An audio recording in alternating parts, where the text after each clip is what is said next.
Hello, Harvested here. In today's video, I'm gonna show you how to fix any issues and problems with your Walmart app on your phone. So first thing that you want to do is go to the Play Store. Here, search. Find your Walmart app right here, and you need to make sure if you have the newest version, like me.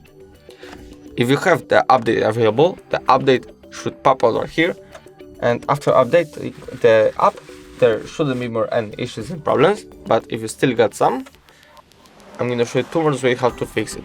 So first way is go up to the settings, scroll a little down, go to the apps, finder, find your Walmart app, that's VM, right here, permissions, and just allow them all, like here, like there.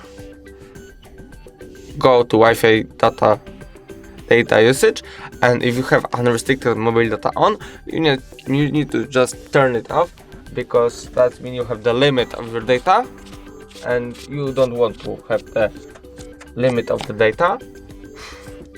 After this, if you have still some issues, I'm gonna show you last easiest way. So just go to the Play Store, uninstall, and just reinstall the app. After this, there shouldn't be more any issues and problems with your app. If the video was helpful, please leave a like and subscribe. Bye.